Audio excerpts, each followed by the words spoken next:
It is my pleasure to introduce Mr. Nikolai Gibbons from the class of 2011.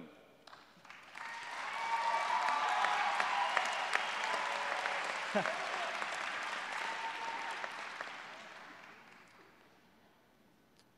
we go. If you could wish for anything, what would it be? A big sunny field to be in. A stupid field? You've got that now. Think big, riches, power. Pretend you could have anything.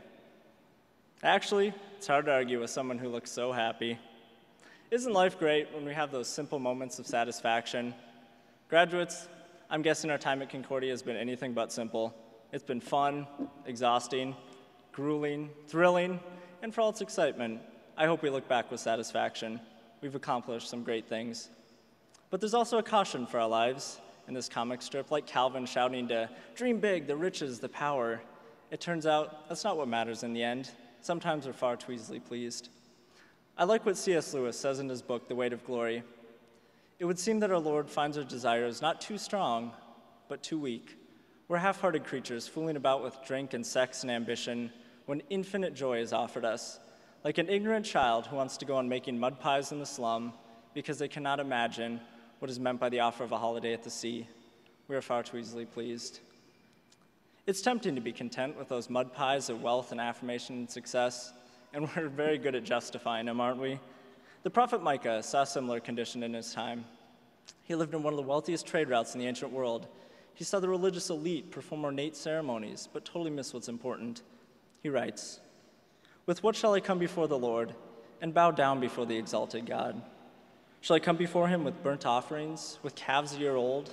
Will the Lord be pleased with thousands of rams or 10,000 rivers of olive oil?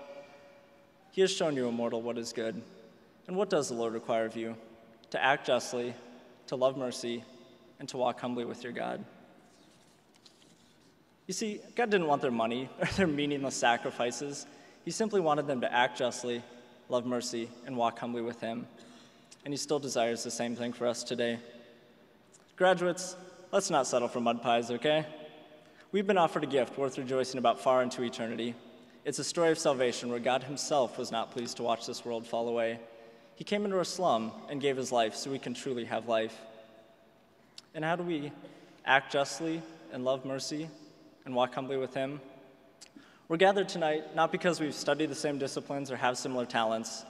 We're gathered here tonight because in a few short minutes, we're going to enter into the same world. We're the accountants who balance a dismal system of injustice. We're the athletes who run the race for the crippled in spirit. We are the doctors who remove hearts of stone and give hearts of compassion. We are the executives who equalize a rampant disparity of wealth and poverty.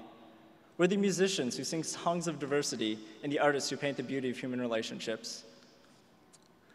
We are the writers who tell the stories of hope and the teachers who inspire a passion for learning. We're the leaders who fight for justice and the servants who stand for dignity. Now, some of you might know who The Rock, Dwayne Johnson, is. And yeah, some of you know. And he is famous for calling his fans Team Bring It. Graduates, we are Team Bring It. God invites us to put aside our mud pies, and he says, if you follow me, I have something better in mind. And you know what? I pray we take up God on his offer. So class of 2011, let's not settle for mud pies. We're being offered a holiday at the sea. Congratulations.